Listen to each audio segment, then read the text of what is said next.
Okay, assalamu alaikum everyone, and welcome to the Waltham Forest Muslim Parent Association's event today. So first of all, I would like to thank everyone for joining. We're raising a subject which is extremely important, very important that we sort of understand exactly what this subject entails as a community, as parents. So first of all, in terms of introductions, Bismillahir Rahmanir Rahim. Ashhadu an la ilaha illallah wa ashhadu anna Muhammadan abdahu wa rasuluh. I begin in the name of Allah, Ar-Rahman Ar-Rahim, the most merciful, most beneficial. So today's, in terms of introduction, so I chair the Waltham Forest Muslim Parents Association. It is an organization that is it's a voluntary organization that's been going for last 2 to 3 years. It's very much a community-based organization. Its aims and objectives are very much to support our community, and it's to support in particular our Muslim parents. It is to help build our Islamic identity. It's really important that we do that as a community, but not only our wider community, but also in terms of the Muslim parents and our youth. It is an organization that wants to establish links with our madrasa, masajids. So we are associates of Waltham Forest Council of Mosques. It's been around a year since we became affiliates of WFCOM, so that's a great achievement. That's also a recognition of the work that we've been doing in our community. So that's a bit about our aims and objectives. It's also about supporting parents with schooling, with parenting issues. It's creating links with our local schools and education centres as well. So that's a bit about the introduction. So in terms of what the subject we're tackling today, today's subject is very much around RSC, which is relationship and sex education. We will have a bit of an introduction as to what this is. We will go through exactly what that is. We've got 2 expert panel members today. So first of all, I would like to welcome Brother Yusuf Patel. Assalamu alaikum. Wa alaikum salam wa rahmatullahi wa barakatuh. Yusuf, how are you doing? How are you keeping? Alhamdulillah, I'm good. Alhamdulillah. So Brother Yusuf is he's the he runs SRE Islamic. It's an organization that's been running for a number of years. Sorry, it's SRE Islamic, sorry. SRE, apologies, SRE Islamic. I'm glad you're there. But it's an organization which I'm sure Yusuf will talk a bit more about, but he sort of has been running up and down the country trying to raise awareness around the subject, particularly in madrasas, in community centers from the north to the south. Always very, very busy. So I'm most grateful for you to be joining us here today. And Brother Majid, Assalamu alaikum. Wa alaikum salam wa rahmatullah. How are you, Brother Majid? How are you I'm keeping? very well, alhamdulillah, jazakallah khair, yourself, I hope you're well. Alhamdulillah. So again, a pleasure to get you on board on today's subject. Again, from primary Noor al-Islam, you're the head teacher there. How long have you been the head teacher there? I've been at Noor al-Islam for coming up to 6 years now, alhamdulillah. So, mashallah. A while. So an experienced head teacher, yeah? Yeah, someone could say that, yeah. Alhamdulillah, really, really good. Jazakallah. Well, welcome to both of you. We will talk a bit about, why we're talking about this subject in a second, but I think what's really important, let me just go through, just remind everybody what the rules are in terms of Zoom meeting. This is a new norm, new reality, unfortunately, for all of us. And so, rather than meeting up in the community center and talking about this, or in our masjid, local masjid, unfortunately, Zoom is the new way forward, or any social media app similar to Zoom. But in this case, we are communicating with our community through Zoom, and I'm hopeful that we'll get loads of people joining in today. And I've got a number of people who have already joined in. So welcome to you all, alhamdulillah. It's great to see so many joining today's session. So in terms of the rules, I want this session to be a very much an interactive session. It's not about, getting Brother Majid and Yusuf to come and give a long speech, and at the end we'll have some questions and comments. If you have any questions, if you have any comments that you want to make, obviously make them brief, but raise your hand or use the chat facility. It's very easy. Use the chat facility, and Brother Aurangzeb, who's the techie person behind today's event, he will obviously allow you to ask any question that you have. Obviously, please do make sure that your comments are brief, and if you have any question relating to the subject, stick to that subject, and inshallah, no doubt, our guest speakers will try to answer those concerns or any questions that you may have. Also, please note that this event will be recorded, purely because we want to be able to use anything that comes out of this session, and then we can raise the awareness and get those parents who wanted to join today but weren't able to join, they can obviously listen to the event afterwards. So please keep that in mind. Hopefully that sort of covers everything. Aurangzeb, is there anything else that I missed out?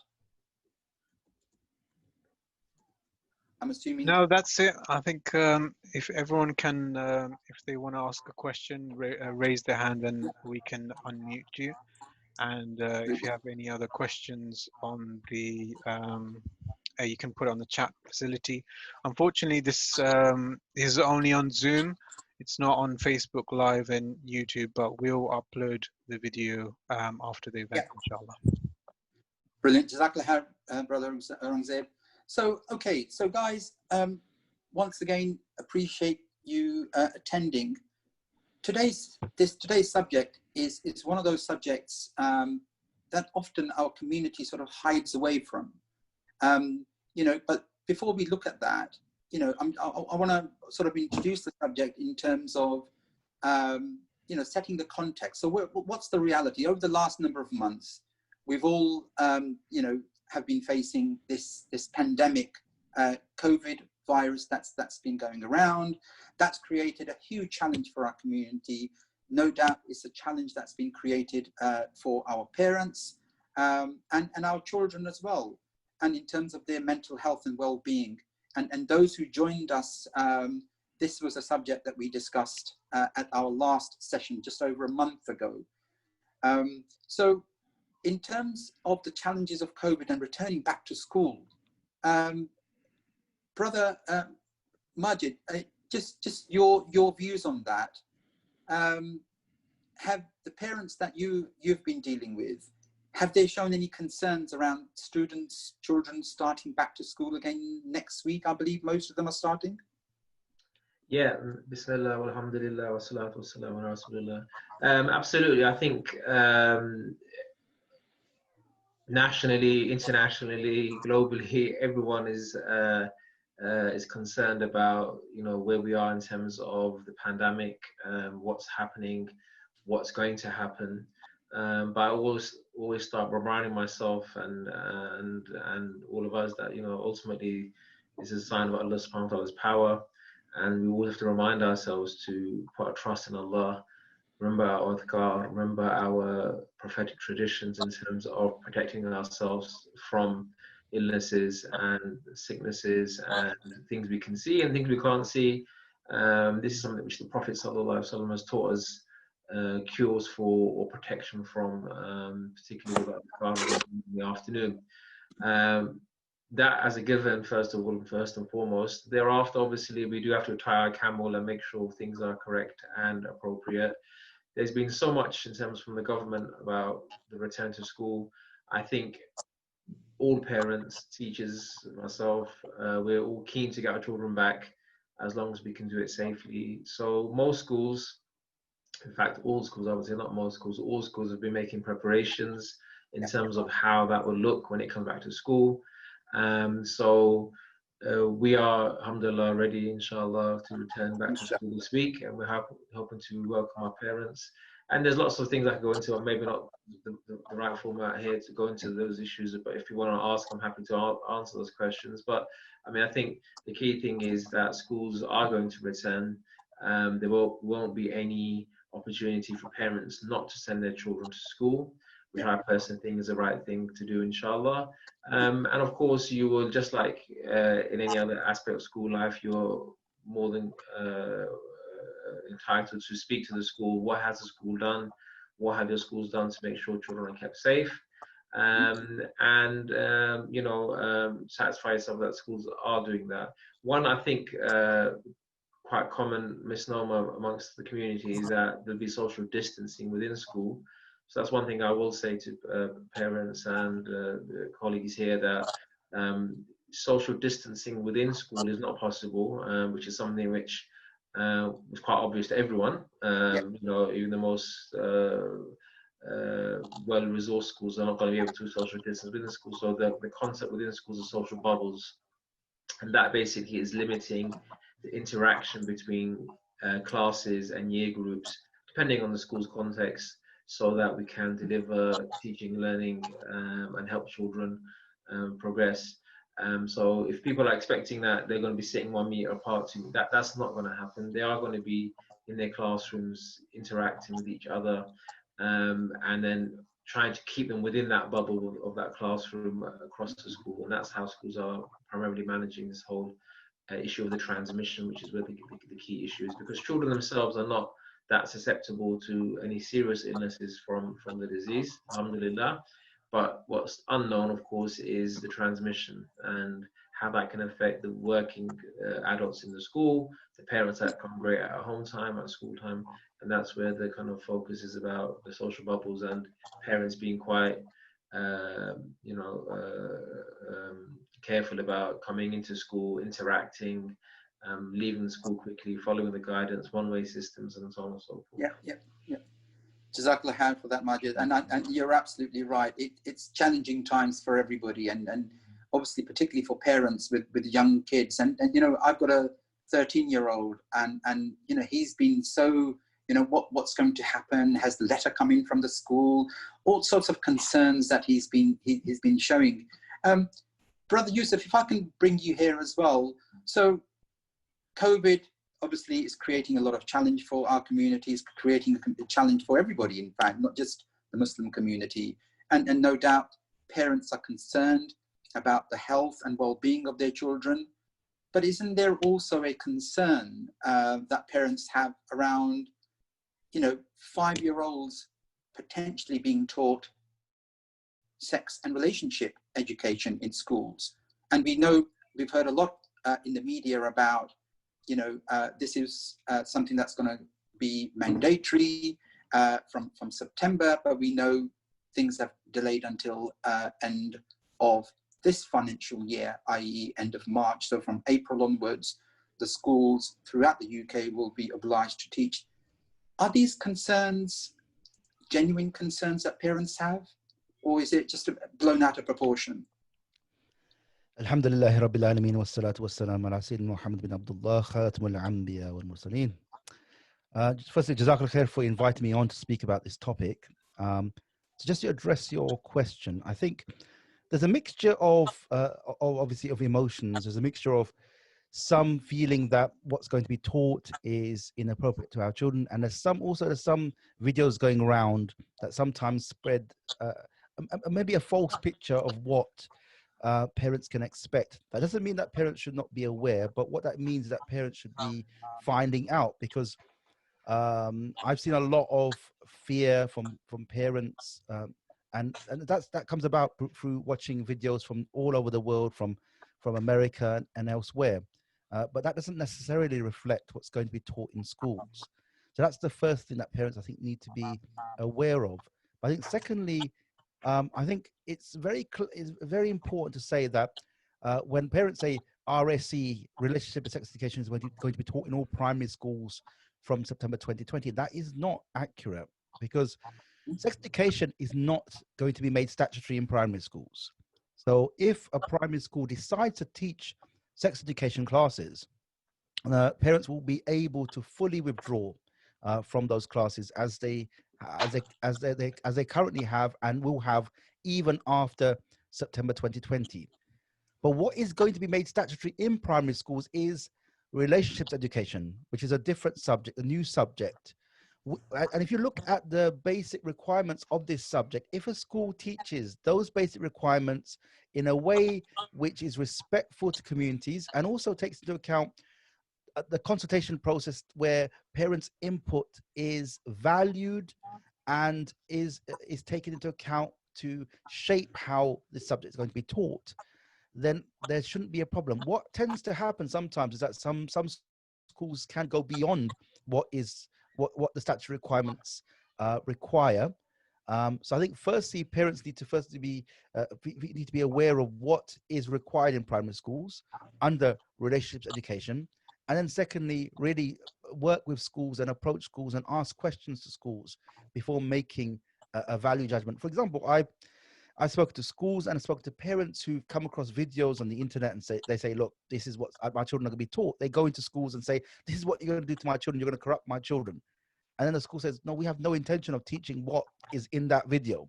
So I think really sometimes we do ourselves a disservice in maybe spreading things that do not reflect the situation. So when parents come up to me and say, this book, I've come across this book on the internet. They're going to teach me, they're going to teach my children that book.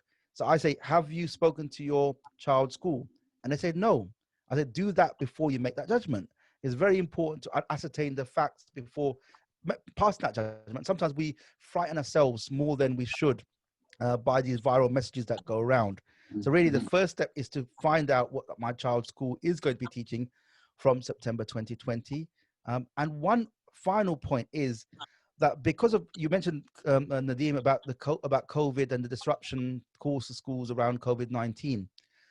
Now, the government mentioned, we lots of us were approaching the government and saying, look, we need to, lots of schools have not been able to prepare for September 2020 for the statutory RE, relationship education in primary schools, and relationship and sex education in secondary schools. They've not been able to prepare, especially in relation to consulting parents.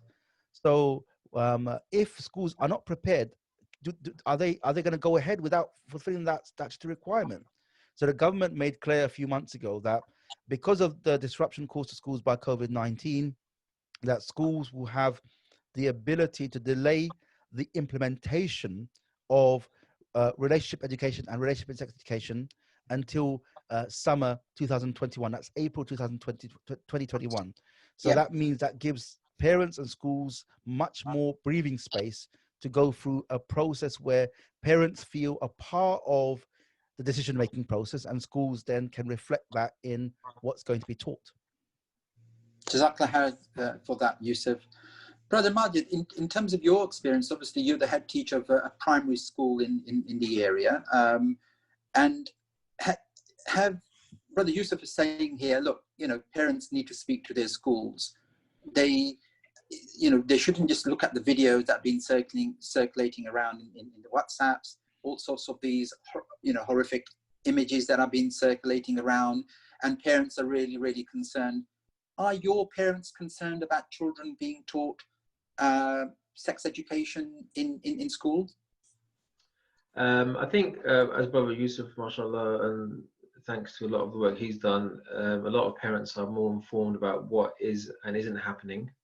And I think the parents in my school, being an Islamic school, they feel quite comfortable and confident that the way we're going to approach it will be couched in a very Islamic manner. But as Brother Yusuf mentioned, because of the whole COVID and our preparations for consultations and discussing with parents, which we would have had to have done, didn't take place. So therefore, we would have to obviously do it in this next term coming up, inshallah. But I think just echoing a bit what Yusuf said in terms of this kind of knee-jerk reaction, not really understanding what's required, what's not required, doesn't help anyone. And I think engagement, which I know Brother Yusuf is a big advocate of, engagement with the school, talking to them, understanding where the school is at. I know many of us are probably recall the kind of protests in Birmingham and so on and so forth. And I mean, my personal view of that is that in that school there was a very kind of strong, almost evangelical, if I could use that word, approach to teaching this subject, by someone who had a very clear agenda, very clear background, and they didn't take into account the needs of their parents. So I think we don't want to be in the headlines. We don't want to cause, to be, the main news on the Daily Mail website. But what we do want to do is actually be involved with our schools, get into, speak to the head teacher. In my experience, many head teachers will, Muslim and non-Muslim alike, will be very careful about how they approach this topic, because it's not just a, fait accompli that everything that's written is going to be taught. And they will take, and they are expected to take, and good outstanding schools in Ofsted are expected to take their parents' views on board. So if you can have a comfortable and calm chat with your head teacher, with your governors, people forget that governors actually run schools, they maintain schools in the UK. They are the governing body, as the name suggests, are responsible. And in every governing body, there's, without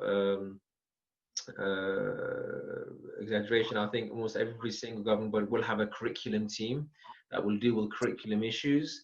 And it's about engaging with them and asking them and talking to them and coming to a kind of a sensible compromise in terms of what is appropriate, what's inappropriate. And I think once you've done that, then you're in a much better, much more informed position about how to approach that issue.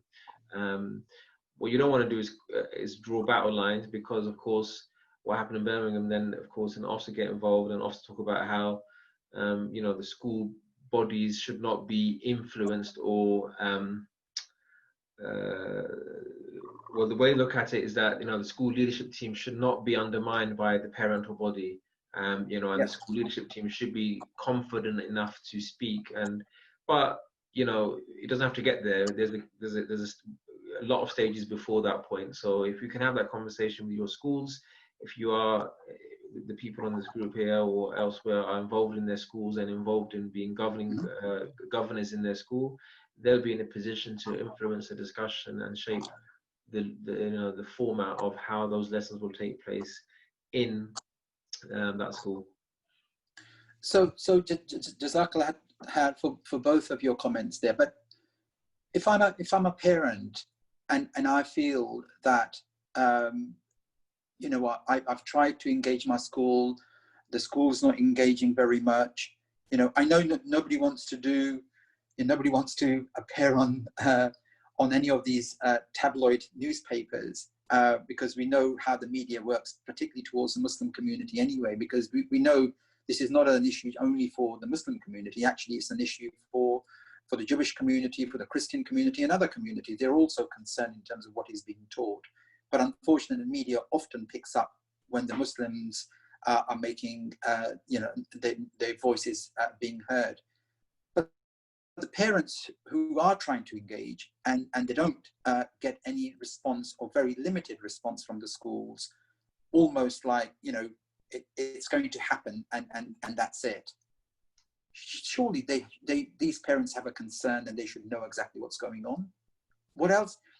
So I'm looking at Yusuf here. Yusuf, in terms of your experience, two questions. First of all, can you make a distinction between what is relationship in terms of what the government wants schools to teach, what is relationship, and what is sex education? What are the differences?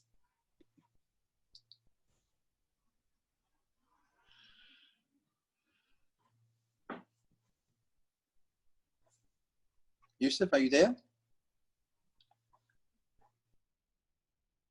Okay. Yeah, I think so. I think what is relationship education? Really, that's an easier question to answer than what is sex education. So we're talking about primary school. Yeah. Relationships education is what the government have set out in terms of learning outcomes for the secondary school. In the chat, there's a document that people can refer to, and at the end of that document, there's the curriculum outcome requirements for relationship education and relationship and sex education. So in the primary school, the government has set basically four main topic areas that should be covered under relationships education. So those topic areas are families and people who care for me, caring friendships, respectful relationships, and being safe. And under all of those headings, there are a number of subheadings, a number of learning outcomes. Yep. Now, what's really important to note here is that when these outcomes were created, usually when you have learning outcomes or you have a curriculum or a syllabus, alongside that you would have year groups in which those should be covered. But these year groups are absent from the learning outcomes. So what it says is that by the end of primary school, children should know a whole host of different learning outcomes, and that should be determined by the school and parents to decide on when those are taught. So if a school, for example, if it's under caring friendships, there's some learning outcomes under people should know how important friendships are in making us feel happy and secure, and how people should choose and make friends, how to recognize who to trust and who not to trust. So there's some learning outcomes under all of these headings. So all of these make up what is required under relationship education. So if parents acquaint themselves with this, they will know this is what is required under relationship education. Now, if a school goes beyond that and starts to teach about sexual relationships between a man and a woman, now that is going beyond the requirements of relationship education.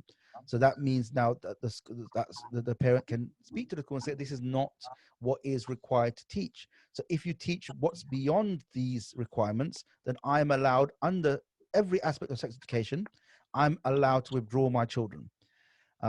So in relation to sex education, is everything other than relationship education. So a school, there is no central curriculum or learning outcomes for sex education. Each school can decide on what they can teach, what they teach under sex education. That's in primary schools.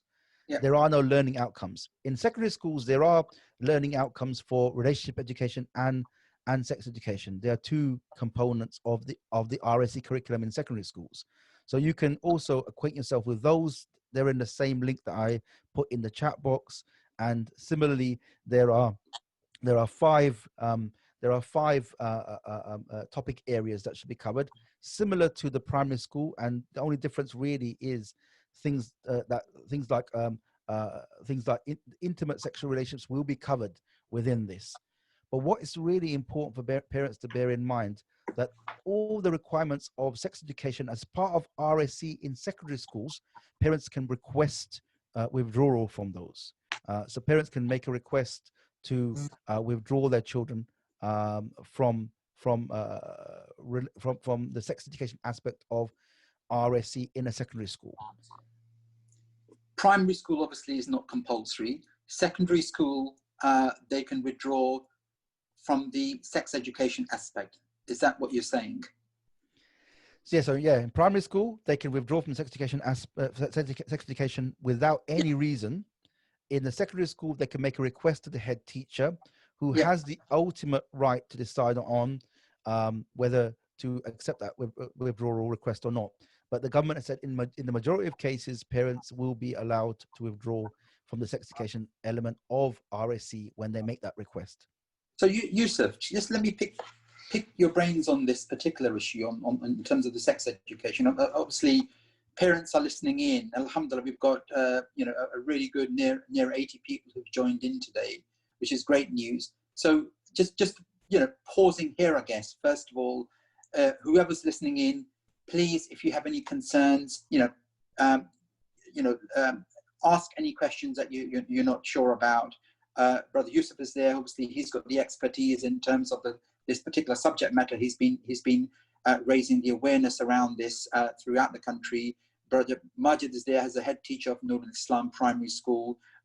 Conceptually, obviously, he will be talking about his school, but no doubt other schools will be doing something very similar. So please raise your hand or send a message on chat. Yusuf, I'm looking at relationship education in a pamphlet from Department for Education here, and in here it talks about sex education for primary children, and it says, though you're absolutely right, it says that, sex education is not compulsory in primary schools, and the content set out in this guidance therefore focuses on relationships education. We'll cover relationships in a second. But further down, it also talks about it will be for the primary schools to determine whether they need to cover any additional content on sex education to meet the needs of their pupils. So isn't that a bit confusing? Because it's almost saying to the primary school, it's up to you. You can teach sex education how you fit. Isn't that a concern for the parents? Well, so I think obviously most people would say that if relationship education is statutory, then you don't really need any sex education to be taught in schools. Maybe some schools, some primary schools will teach something in year 5 or year 6 around puberty, and aspects of that are also included in primary science, that's primary science curriculum as well. Yeah. But I think in terms of one of the problems with all of this is that if you think about how all of this came about, for many years there's been different lobby groups who've been pushing for statutory SRE in schools. They've been pushing it for as long as I can remember. I started speaking about this subject in 2008, and they were speaking about this probably 2 decades before I even started speaking. I was speaking about it. So they've been pushing government to make these things statutory in schools. And then you have, back in 2017, this big push by lots of MPs to make this subject statutory. So what the government, some conservative MPs alongside with the government did was they said, okay, we're not going to be able to push the door back for any longer because the push is too great. So let's make relationship education statutory in primary schools and relationship and sex education statutory in secondary schools. But the thing is, they didn't really think this through. So some of the MPs who thought this was a good idea are now regretting that and said actually it was a terrible idea because we've opened the floodgates for so many problems. And so a lot of what the government has conjured up around this subject is quite contradictory. Is not very clear. They've had to provide lots of supplementary guidance on top of the existing guidance. If I was to sit here and talk about all of the problems with what the government has proposed, I'll probably be here for a very, very long time, probably longer than we could have this call for. One of the problems is that the government for example, there is no way in which parents who feel as though the school is going beyond the statutory requirements in terms of relationship education can really complain, other than going through the normal process of complaining to the governing body or using the complaints procedure of the school. There's parents who feel as though sometimes schools haven't consulted them and said, we're going to implement this, especially lots of academies who feel as though they don't need to follow the rules that other schools need to follow. So lots of parents will come to me and say, look, my school's an academy. They're an academy chain of 10 different schools across the country. They've already decided what they're going to implement. They've not asked me for my views, and they say they don't need to. So now what happens with regards to those schools who feel as though they don't have to implement the statutory requirements? Where do parents go? Parents feel as though they are not being listened to. And the same ingredients for the conflict that happened in Birmingham will be created, where parents will feel not listened to, and some parents will decide to protest, which is absolutely not what we want. And when it gets to that situation, that shows that the situation has fractured. The relationship between parents and schools have fractured, and to pick up that relationship, to mend that relationship will take many years, something that we don't want. So what I'm saying is that parents need to do their best to ensure that they communicate with their schools. They first of all, they understand what is required, what's not required, and they ask the schools to ensure that when they do the consultation process, that they involve them and they listen to their views and they're able to input their views. And if there are strong views amongst parents, then a school should make the adaptations to their resources and the way they're teaching it. I think what's most important to say here is that You know, one of two of the things that are most important here is that schools have a flexibility in two areas: in when to teach these subjects, yeah. So when to teach the curriculum requirements and how to teach them. So when is which year groups to teach these curriculum requirements, and how it means the resources that they use. The government doesn't mandate any set resources for schools to use. Rather, the schools have been given the ability to use their best judgment to use resources that they consider to be age appropriate. But those age appropriate resources have to take into account the age and religious background of the pupils at that school. That means that parents have to be involved in that process. So I think what I'm saying to schools, and when I created this guidance documents for primary schools, for head teachers and governing bodies, I made it very clear in there that, look, we need to work together to ensure that conflict is averted. And if you ensure that parents are brought on board that process and are listened to, then that conflict will be averted. But if not, then unfortunately you have sown the seeds of potential conflict. So I think we'll pick up, Jazakallah khair, we'll pick up in terms of what parents need to do in terms of engagement, the practical steps that parents can have, and we'll also talk a bit more around the materials that you talked about earlier on in engagement with the schools. But we've got somebody who's raised their hand. Jawaria, so do you want to pose your question? Is there a question that you have to the speaker? Yeah, hi. My name is Naveed. I'm actually his husband. Basically, No, I'm going to ask you a direct question. I apologize to anyone listening if they get offended. Yeah, because this is something that's because what happened when my kid went to primary school, when he sorry about it, when he was in year 6, although we said no to them, and Mrs. When she got confused and she said yes, what happened was that they taught something that was really inappropriate. And if I mention it here, you might get upset that I said stuff that is really bad.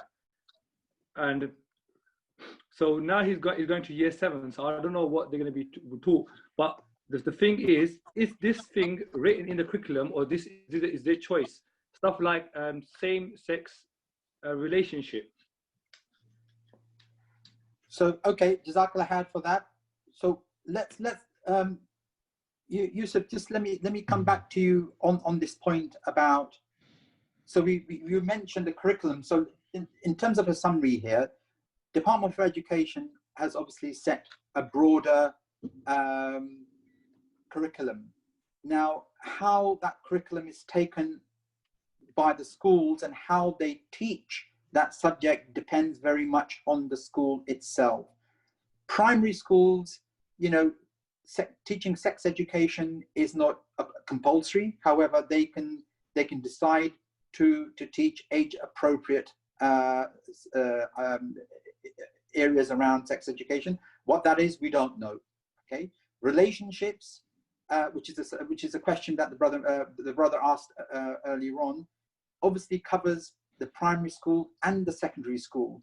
Now, the concern that parents have here is Department for Education is coming very much around, these are facts. We live in the 21st century. We've got lots of issues in society, in the media, social media. Our children are very, they're exposed to sexualization in the society that we live in, a very secular society that we live in, okay?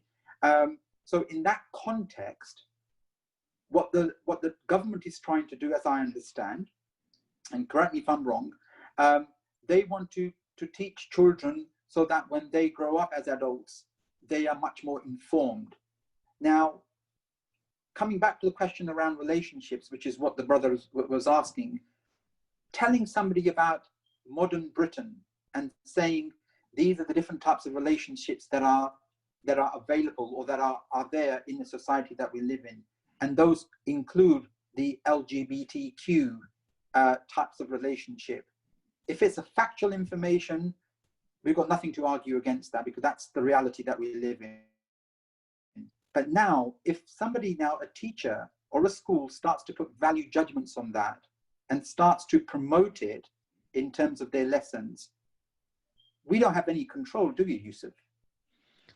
And then that's the main problem. The main problem is, and I've spoken to parents, and when parents call me and say, look, my daughter was at school and she was told that she's a girl, but she may be a boy. And if she wants to be a boy, then the school will help her to become a boy.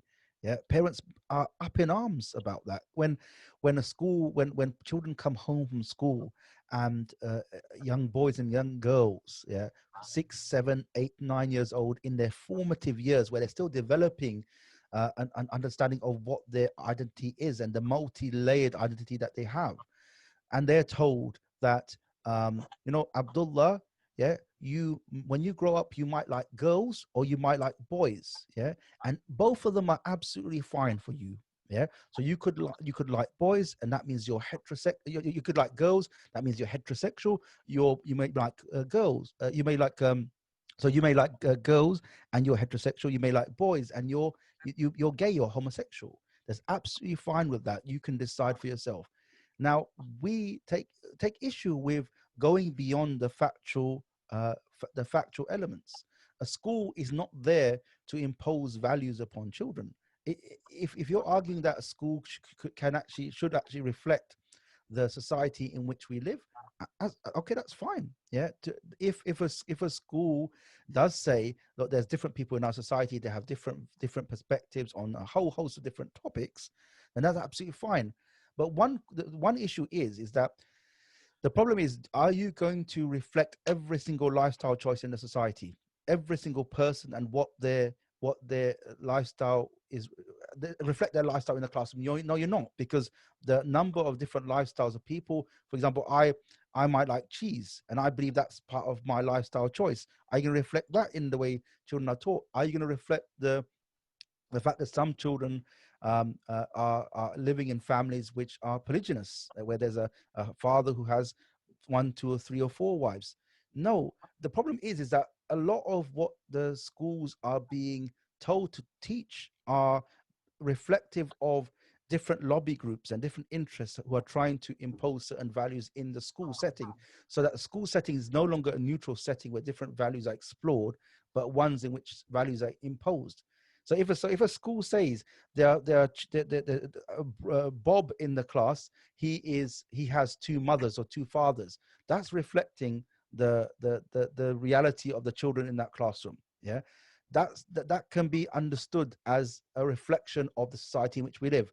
But when a school goes beyond that and says this is good or this is bad, that's going beyond the factual requirements or the factual positions that we expect schools to stick to. How would you get away from that though? Because I'm a father who's got a 13-year-old kid going to school, secondary school, right? I've got nephews and nieces who are going into primary school, 6-year-old, 7-year-old, 8-year-old, and I'm concerned for them, because here what you're saying is that the government may have a curriculum that they've set and they're leaving it to the schools.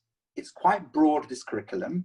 So you can go into the education department's website and you can actually download one of these booklets if you wanted to, sort of message to the parents. And they talk about intimate sexual relationships, including sexual health. And the things that they talk about here, what they will be promoting here in terms of their curriculum will be healthy one-to-one intimate relationships, which include mutual respect, consent, loyalty, trust, shared interest and outlook, and sex and friendships. Now, I would be concerned about this because from an Islamic perspective, consent or not, having a relationship before marriage, we believe is haram. So how do you legislate against, a pro-one community? Let's argument's sake, it's an LGBTQ community. Okay, I'm not talking about rights here. If somebody is teaching those values and is normalizing that through the books and the materials that they use, how will the parents know that? How can they stop that from happening? Because we're not just talking about factual information here, that we live in a British, society, 21st century, different types of relationships do exist. And that's a fact. But now if you start putting value judgments, That's a problem, isn't it, surely? I think so. I think in terms of from this, because the government guidance is very vague on a lot of these areas. Yeah. On initially, the government was saying for primary schools, if a primary school does not believe that it's appropriate to talk about same-sex relationships in the primary setting, then there's no requirement to do so. And that was about a year ago. They deleted that from from the website, and then they replaced that with a much more firmer stand on teaching these relationships. But what I'm saying is that really, I think one thing that needs to be borne in mind, maybe I should have said this even earlier, is that we live in a secular liberal society where different people who come from different backgrounds and who have different viewpoints about life that we do not disagree with live. Yeah. Obviously, we in our everyday life, we didn't have to go through these classes to know that if we meet somebody who's an atheist, that in our workplace, we just work with them as normal. We didn't have to go through these classes to know that if there's somebody who identifies as gay in our workplace, that we just work with them as normal. There's never been an issue around people navigating differences between people. But now they're saying we need these classes because of a reason that doesn't exist. But what I'm saying is that we need to also recognize that not everything that we believe in and want to teach our children will be reflected in the classroom in a secular liberal society. So that means as parents, we've got to be even more clearer about what our role is in terms of tarbiyah for our children, the nurturing of our children. Yeah. So we don't give that responsibility to anybody else, but we take on that responsibility. Now, with engagement with schools, we can minimize some of the dangers and some of the challenges that that our children will face by trying to ensure that the certain explicit materials are not included. But even after all of that, the school can still decide to teach about same-sex relationships, or even boyfriend-girlfriend relationships in a very explicit way, both being problems for us. So what we need to do is say that there's sometimes things, our children will come across things, whether in schools or around society, which do not reflect the values that we want our children to hold.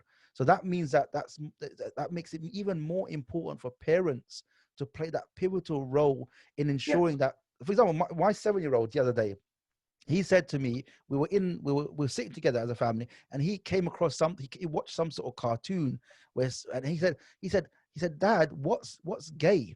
Yeah. And it took us all aback. But it wasn't something I was expecting from him. So I explained.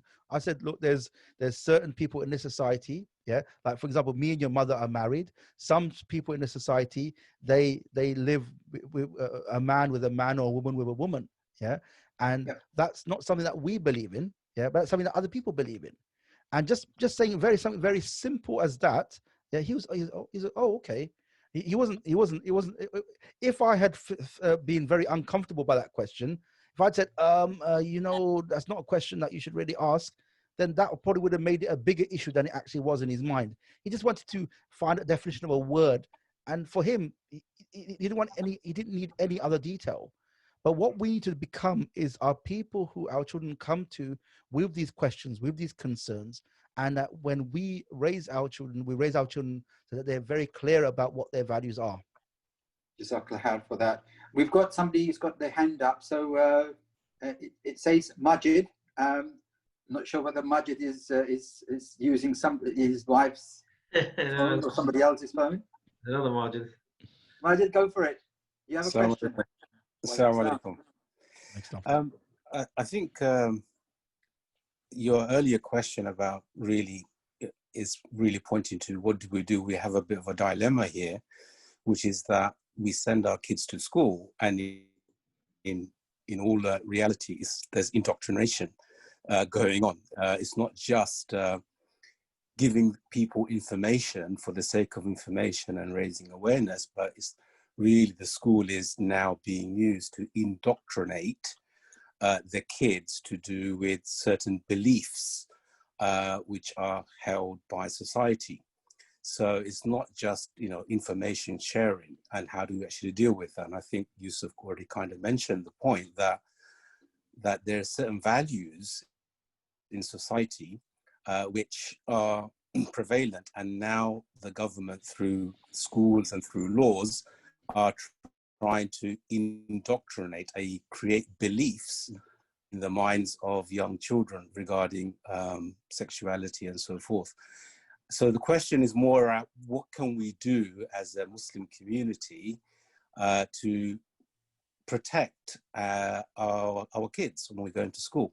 And I think I just want to mention something really very simple and basic, which is our belief has this answer in the sense that when we say La ilaha illallah, that phrase, that there is nothing to be worshipped but except Allah, the first thing that we do is actually we negate beliefs.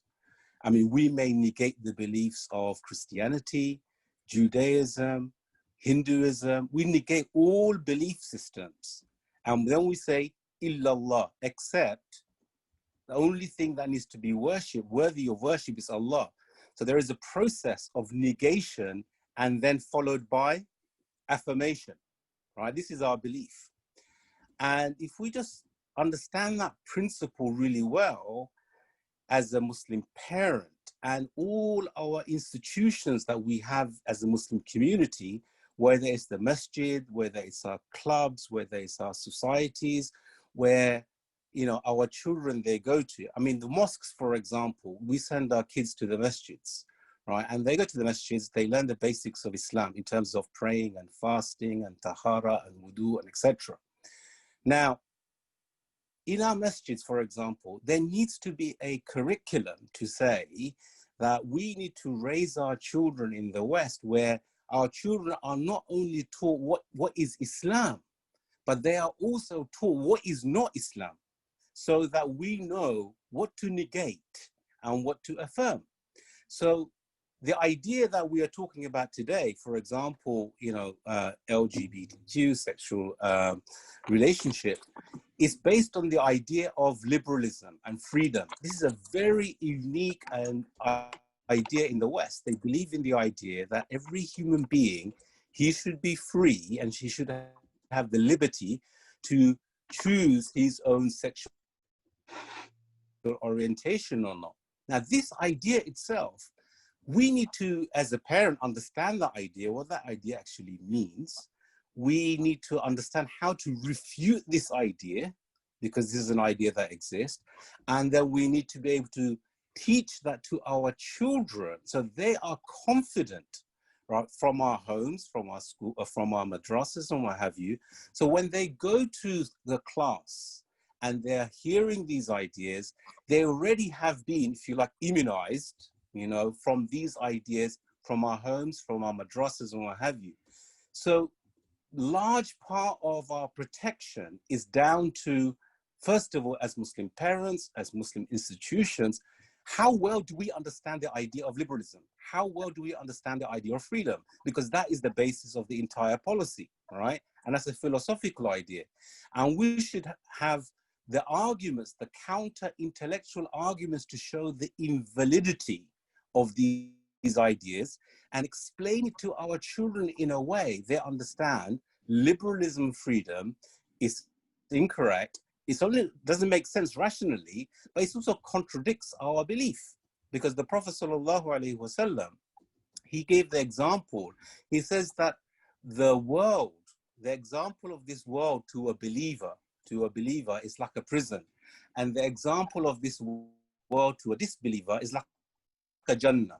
What does that mean? It means a believer, he is restricted by commands and prohibitions of Allah, and the disbeliever, he is free to do whatever he likes based upon his passion, right? Based upon his desire.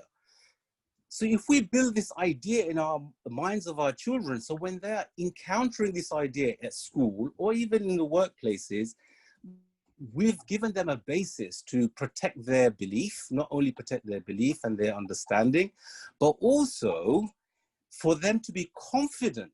The children should be confident enough to say that this idea that you believe in freedom and liberalism, it's false, and these are the evil consequences of it.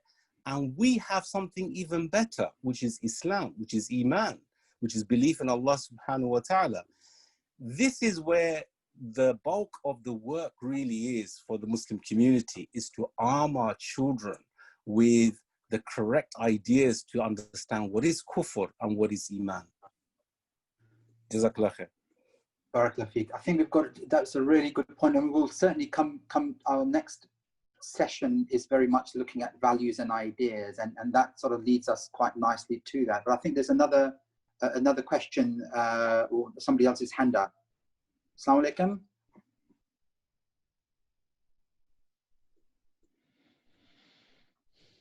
Assalamu alaikum. Wa alaikum salam. Jazakallah khair for organising. It's really important, mashallah.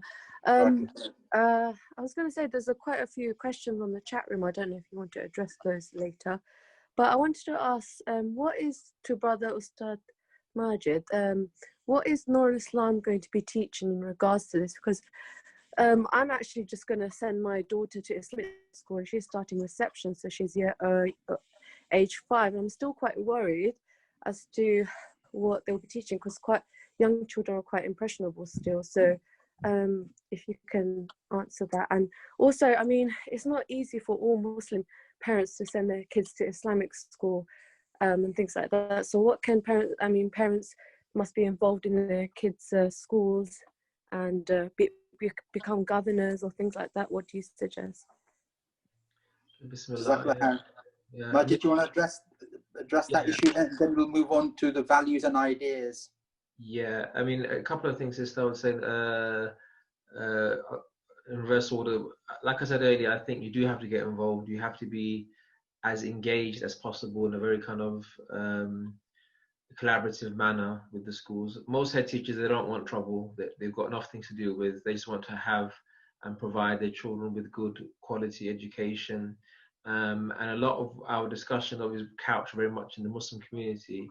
And so I mentioned, I just looked at the chat, as you mentioned, Sister Jazakallah khair, I noticed that all these questions there, that one of the things was about obviously teenage pregnancies, STDs, so on and so forth. So obviously there is a wider societal issue here. So they're not targeted. We shouldn't sit here with victim mentality. They're here after us to kind of destroy the Muslim way of life. They have real and profound issues within society that they need to be addressed. And also, within the Islamic community as well, instances of teenage pregnancies, we're not immune from those kind of things. So trying to understand how abuse occurs and so on and so forth is important. So understanding where the school is coming from is very, very important. And the way you do that is by engaging with them, talking to them, speaking to the head teacher, getting involved with the governors as much as possible, electing yourself as parent governors.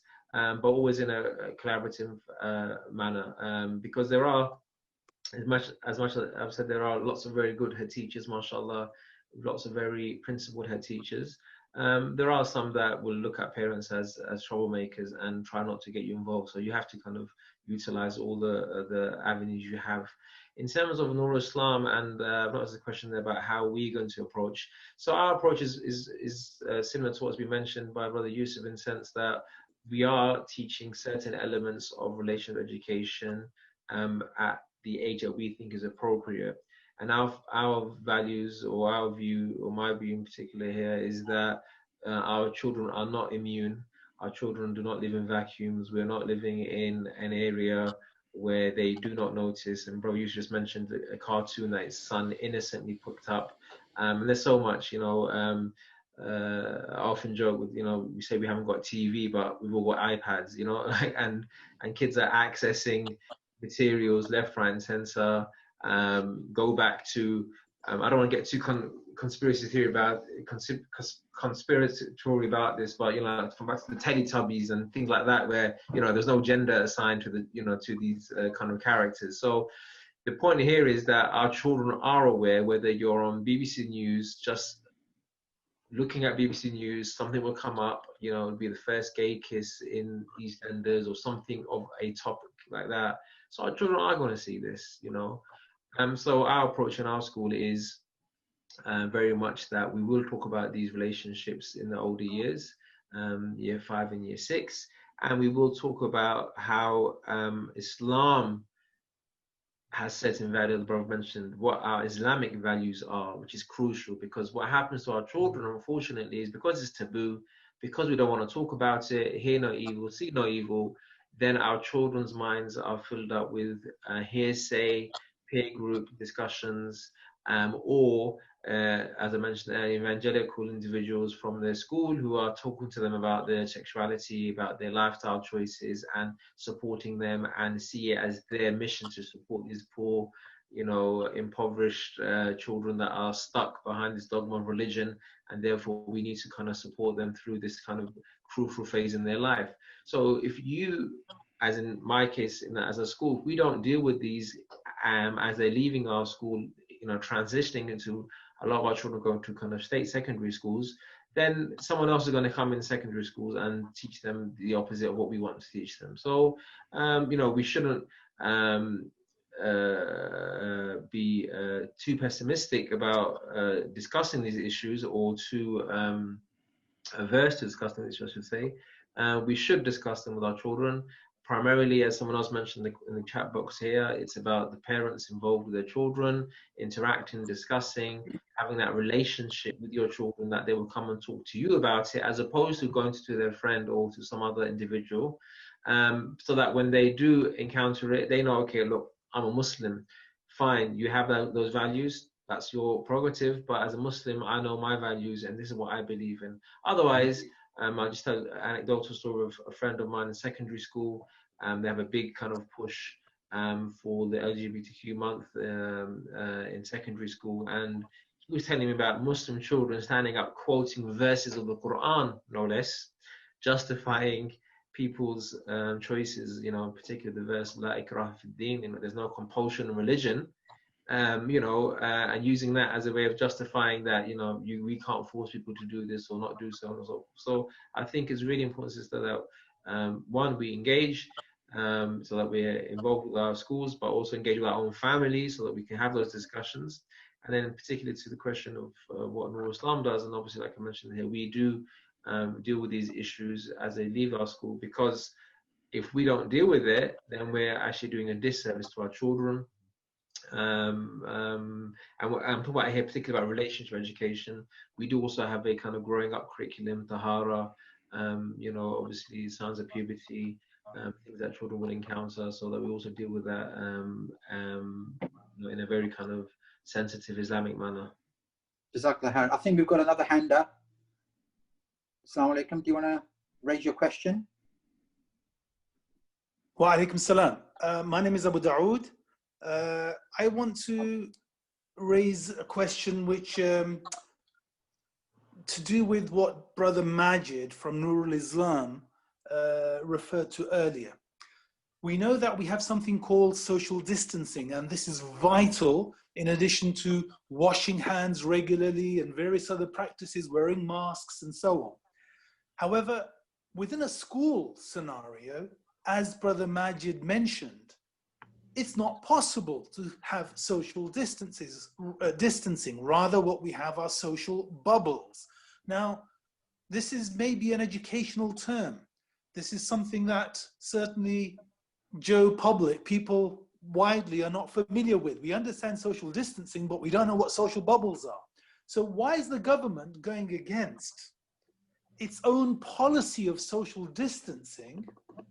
Because I ask this because Brother Majid mentioned social bubbles it's not the same as social distancing, okay? Because if you're going to social distance, then essentially what you're going to have is you're going to have a class not with 25 or 30 students, but a class with 7 or 10 students to maintain social distancing. And if that's the case, then that will mean you'll need 2 to 3 times more teachers than you currently have to be able to have social distancing. And in addition to that, you'll probably need twice as many schools to house all these students and maintain social distancing.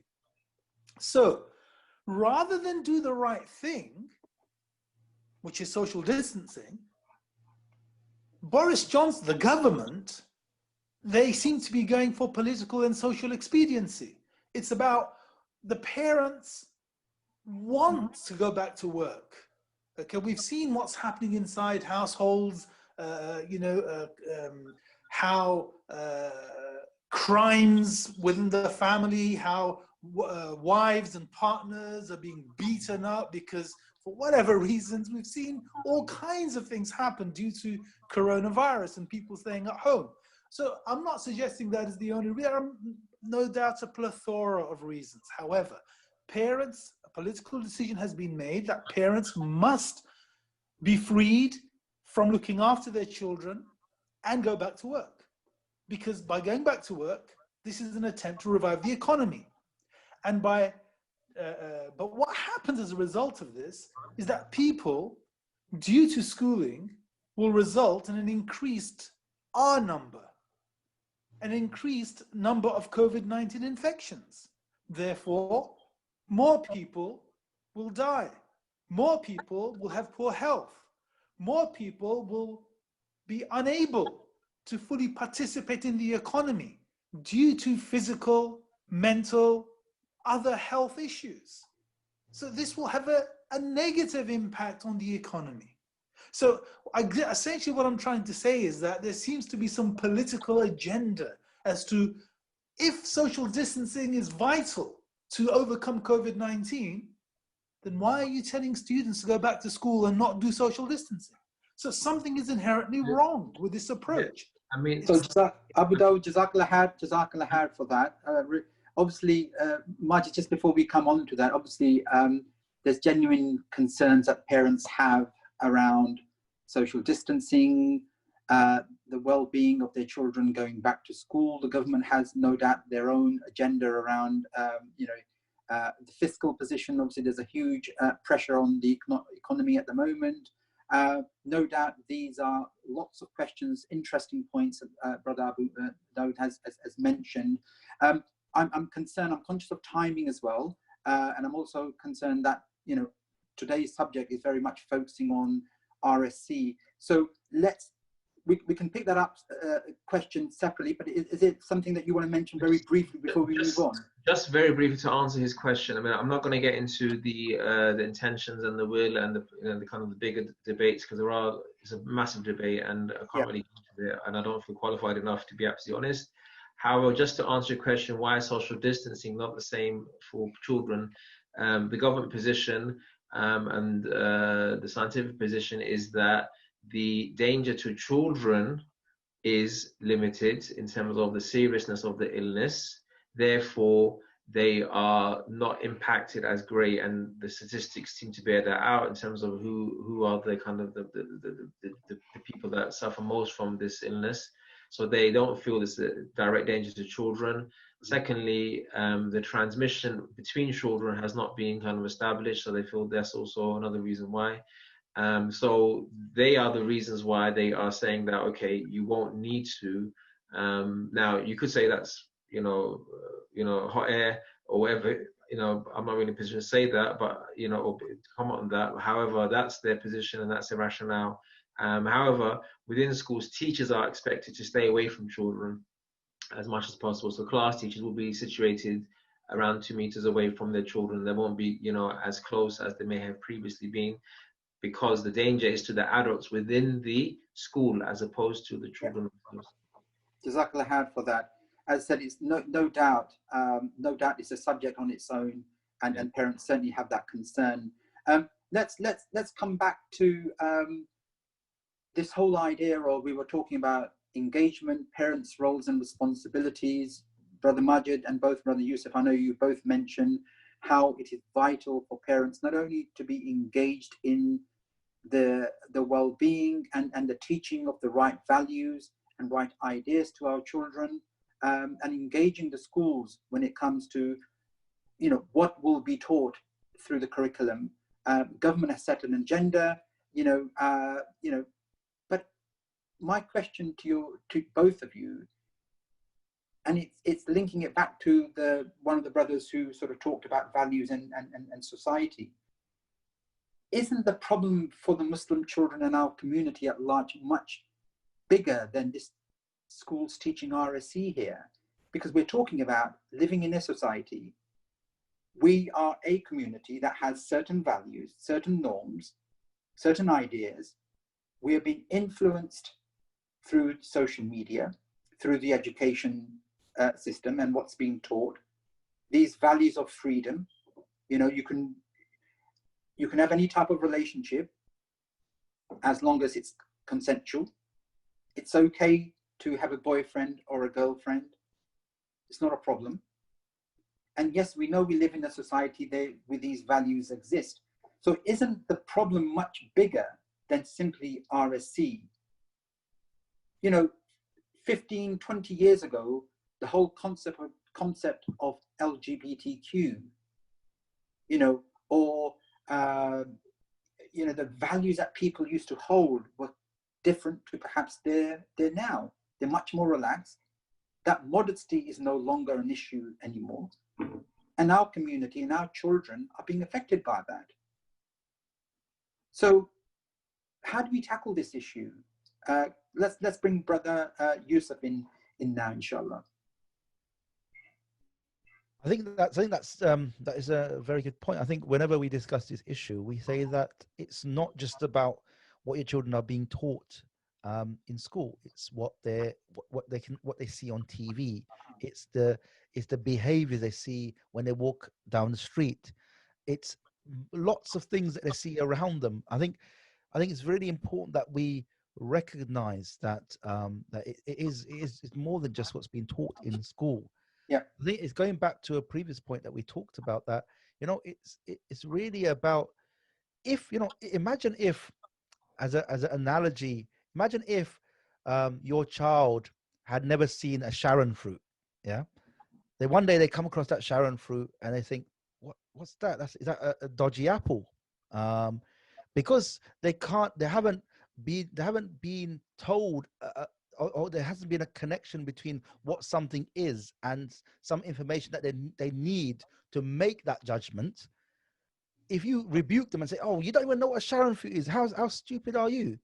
The reality is, if our children don't know certain things, and if we don't make those things known to them, if we don't live the values that we believe in, and if we don't make them known to them, then when our children grow up and they start saying things like, "Why should Allah define for me how I live my life? Why should I follow the example of the Messenger of Allah? Surely I should follow the example of my friends. Surely I should follow the prevailing culture that exists in our society, the values that I see manifested in the behavior of people around me every day. And why should I believe in this?" You know, there's certain things sometimes that we may believe in, but if we don't pass on to our children, how are they meant to believe in those things? I see sometimes children, you know, they grow up, they go on Twitter, and Muslim children advocating a whole host of really strange ideas, and I don't have any anger towards them. Yeah, my feeling of anger is not towards them. Our feeling of anger is towards us as parents, and I say us and not you. Us, we're all parents. We have children. Have we really passed on the values that we believe into our children? And have we tried to create an environment within our community where there are avenues where certain of our key fundamental building block ideas are developed in our children? When our children start to say, "Yeah, you know, it's okay for anyone to be a boy or a girl, you know, being male or female is indeterminate. It's not fixed. There's nothing fixed about it. There's nothing, and if you have a particular, if you are a man and you have a sexual feeling towards another man, there's absolutely nothing wrong with that." When our children start to say these things and believe in those things, then we've done something fundamentally wrong in their upbringing, and we've got to start to question ourselves, each and every one of us as parents.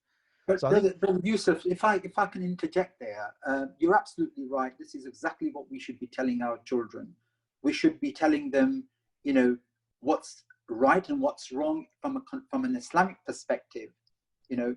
And yes, there's many parents who don't do that, unfortunately, because they're far too busy working, far too busy doing other stuff, you know, and they rely wholeheartedly on schools and madrasas teaching them Islam, and the schools teaching them about the dunya.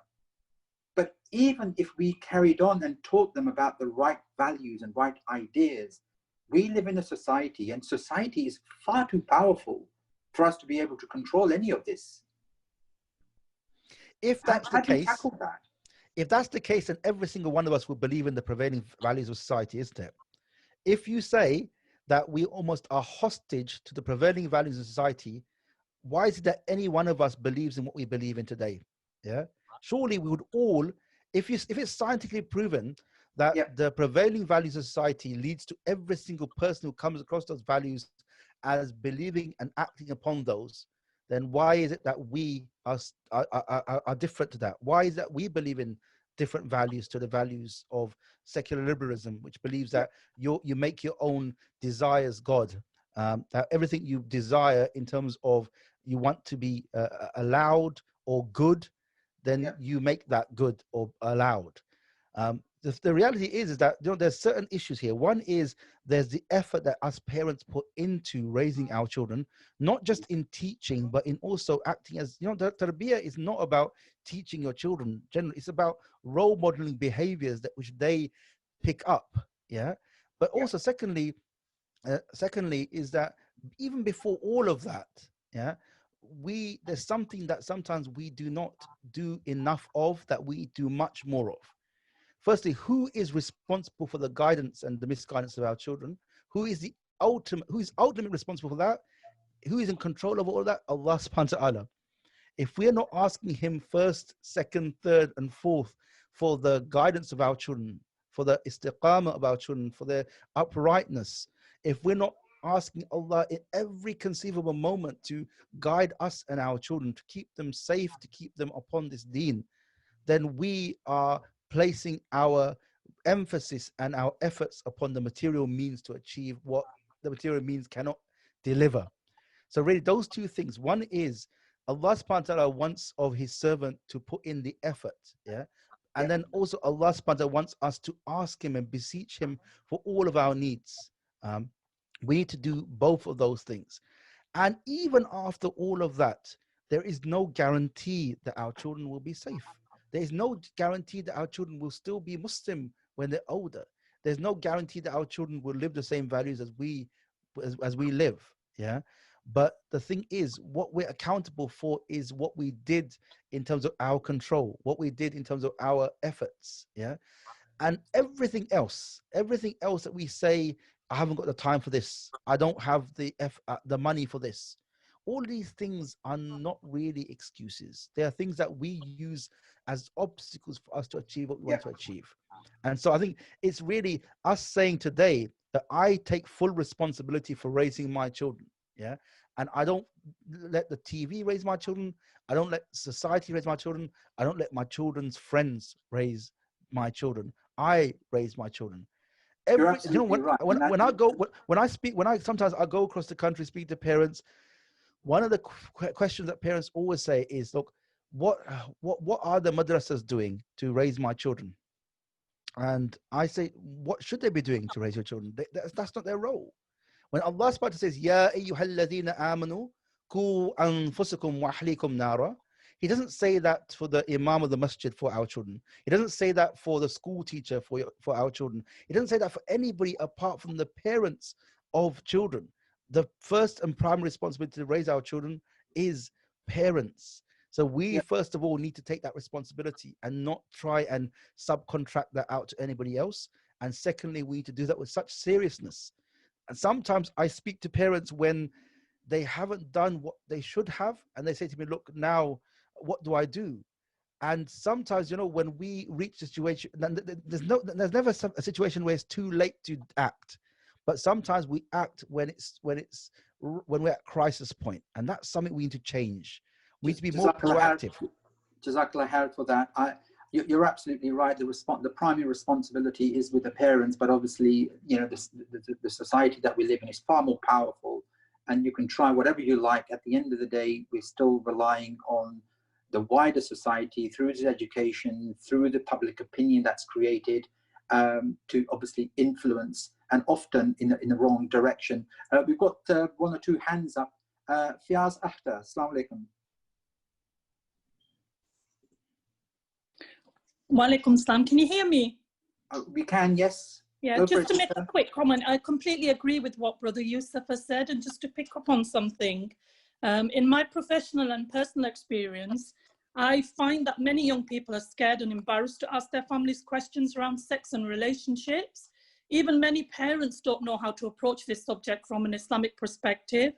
And I really believe that as parents, we must understand that we are entrusted by Allah subhanahu wa ta'ala to bring up the next generation with taqwa, piety, and obedience to Allah subhanahu wa ta'ala. Always our goal should be to safeguard our children from the punishment of Allah subhanahu wa ta'ala. Allah subhanahu wa ta'ala says in the Quran, "O you who believe, protect yourselves and your families against a fire, hell, whose fuel is men and stone." So our Islamic teachings on sex education has to stress the importance of marriage, prohibit premarital relationships, homosexuality, and adultery. And the Islamic concept of haya, which you touched on, Brother Nadeem, which I find is really, really important, that we need to deeply ingrain this within our children. And as parents, we must have a very strong relationship with our children. I know you're talking about the wider society, but we live in a society that's Western with Western values. We have to do the best in terms of bringing our children up with the Islamic values and the Islamic concept.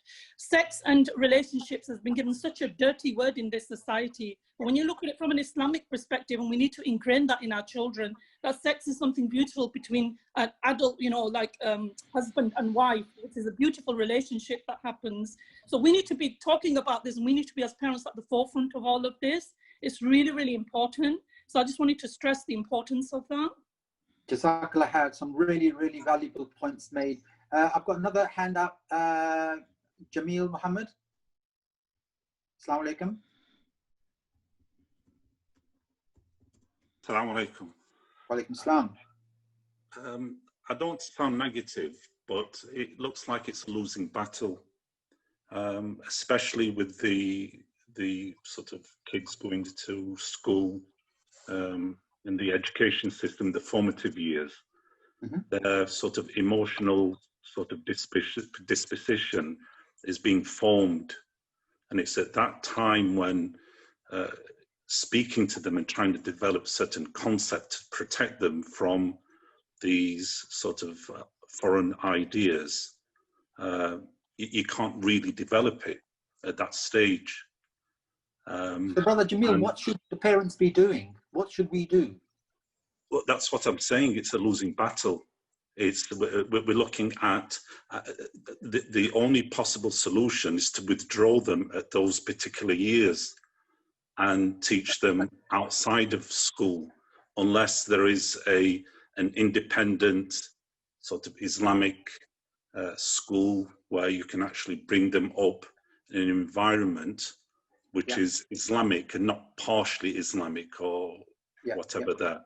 But the issue here is it is at those formative years that sort of certain behaviors and ideas will become normalized. So by the time the child will be able to understand those concepts that will defend them against these ideas which are foreign to Islam, it's maybe a bit too late by then. So I fully, Jazakallah had for that, brother. Your concerns have been noted, and no doubt, I think we're all sort of, as parents, we're also concerned about, you know, our children's values and their minds being formed as they grow older in this educational system, and as they grow older to become adults, you know, what ideas are they carrying and how will they be behaving towards that? Galaxy S7.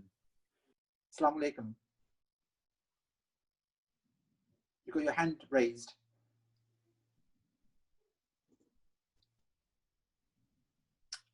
No, Abdul Rahman, you also got your hands raised. Assalamu alaikum. Wa alaikum salam wa rahmatullahi wa barakatuh. I just wanted to ask Brother Yusuf, is it compulsory for Islamic school to teach this stuff? Yes, so these changes are required for all schools. So every single, all types of schools, whether it be community schools, maintained schools, whether it be academies, free schools, as well as independent Muslim schools. Now the only thing is that, and I think as probably Ustad Majid will can elaborate on that, is that obviously schools that are faith based have much more leeway to teach the subject in accordance with their faith ethos, with their values. So they don't have to implement it in the same way maybe that other schools would implement it, because they can say we can bring in the faith perspectives and say, for example, that same-sex relationships, although people who are LGBT may exist in the society, in Islam, LGBT same-sex relationships are forbidden, and so they can be more upfront about those types of things. But just really quickly, I just want to speak about what the other brother mentioned, is that, I think is that when we believe that we are unable to change things around us, then first of all, psychologically, we will not be able to change things around us. If, for example, if I set up a business and I thought, I'm never going to be able to sell anything in this shop, more than likely, you won't be able to, because you won't put in any effort to do that. Now, what I'm saying is that in schools, although you may think it's a losing battle, even if you're able to change one thing in the school, they were going to choose one resource and they're going to use one worksheet, and all you were able to do was change that one worksheet. Now, imagine the reward of Allah subhanahu wa ta'ala for protecting the innocent children who would have come across that one worksheet that they're not able now, that they're not going to be exposed to now. Just that one thing. Now, I'm not saying that you're going to be able to change everything, but that in anything that we want to change for the sake of Allah subhanahu wa ta'ala, and we manage to achieve that with the help of Allah subhanahu wa ta'ala, Allah subhanahu wa ta'ala will reward us. And even if we're not able to change it, just the effort we put into something for the sake of Allah subhanahu wa ta'ala, we don't achieve the result, we are still rewarded. So I think we need to sometimes maybe change our mindset to a certain extent and say, actually, whether I change the result or not, I'm going to do it for the sake of Allah subhanahu wa ta'ala, and my reward is with Allah subhanahu wa ta'ala. Jazakallah khair. So I'm conscious of timing, and we've only got a few minutes left now. Let's look at. We talked about, there's been a lot of discussion around responsibilities, the parental responsibilities, and quite nicely the Prophet ﷺ in Sahih Muslim and in Bukhari mentions, and the translation of which is, every one of you is a shepherd and is responsible for his flock. The leader of people is a guardian and is responsible for his subjects. A man is a guardian of his family and he is responsible for them. A woman is the guardian of her husband's home and his children, and she is responsible for them. The servant of a man is a guardian of the property of his master and is responsible for it. Surely every one of you is a shepherd and responsible for his flock. So in that context, the Prophet ﷺ is reminding us the responsibility, not only from a state level, the responsibility of a leader being responsible for the ummah. Unfortunately, we are living in a world where that Islamic society is nowhere to be found. There's some good countries that are implementing some good values, but from an Islamic perspective, there isn't that society. But it also talks about how the responsibility of parents, the man's responsibility and the woman's responsibility. So just in terms of a very brief response from both Brother Majid and Yusuf, and I said I'm conscious of the timing, can you summarize the responsibilities that the parents have when it comes to, one, teaching them RSC, two, the responsibility of their bringing up their the values that they have, the ideas that they have? What sort of, in a summarized form, what should they be doing? Brother Yusuf, as you're I can see you. Okay, so I think one thing is that we need to, all of us as parents, all of us, change our mindset about what our responsibility is. Our responsibility obviously is to raise our children.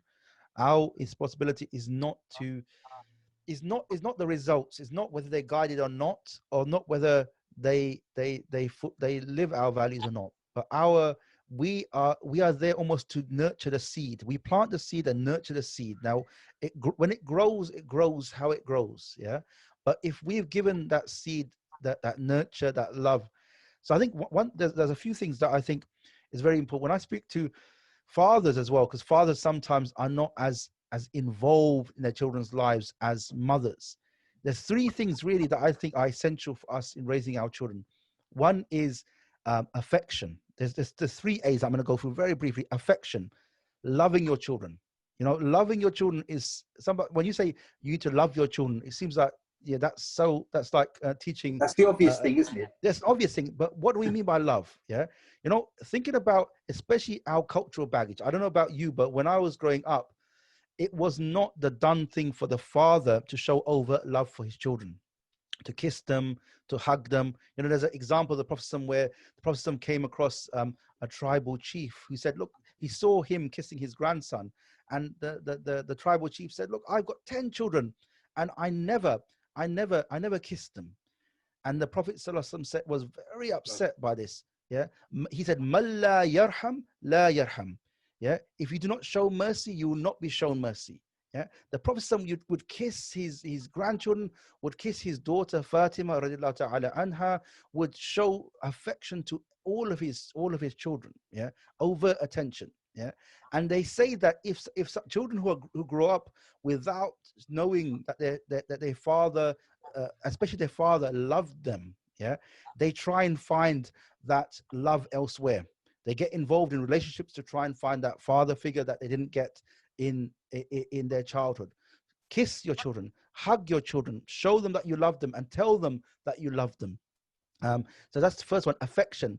Second one is attention. Yeah, children need our attention, especially from fathers. You know, sometimes we come home from work, we're really tired, we really don't have the time to give to them. But if you give them that attention, you show them that they're valuable by giving them your time. Yeah, you can build a relationship whereby they'll come to you and they will speak to you about things that they're going through. You develop a very strong bond with them, and so that relationship is hugely important. I mean, just the other day I was speaking to a brother and he was talking about the importance of one-to-one time. Yeah, if you've got 3 or 4 children, every week take one of them out somewhere and spend one-to-one time with them. Discuss with them. Just not even discuss anything heavy with them. Just spend time with them, yeah, on a one-to-one basis. Show them that they're valued.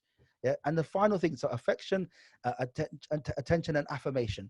The third thing is affirmation. Really show them that they're valued. You know, give them, when they do something well, say, well done, excellent, that's very good. Yeah, encourage them to do good deeds, encourage them to do good things, encourage them to achieve things. And when you give them that affirmation, that valuing for things that they've done well, focus on their effort and not the results. The results from Allah subhanahu wa ta'ala, focus on the efforts. So these are 3 really simple things that we can do to try and build strong relationships with our children.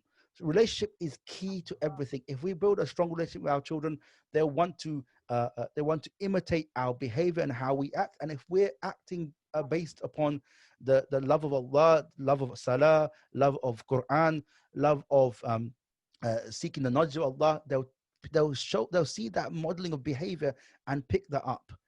So really, I think it's the effort and the investment of time that we place in our children's upbringing that will pay off in the future, inshallah. Jazakallah khair. Brother Majid, very, very briefly, as I'm conscious of timing. Of course, Brother Yusuf talked about the importance of nurturing that relationship. And part of that nurturing that relationship, what we want to build is that the parents become the source of learning rather than just purely schools. Would you say that's the case? Absolutely. So, I mean, mashallah, Brother Yusuf very succinctly touched upon what I was going to say as well, in essence, that what you have to remember is the parents and the family is a primary socialization method for children. Yeah. And therefore, if there's a loving relationship and they are in a stable family environment, then the children will listen to their parents more and above anything else.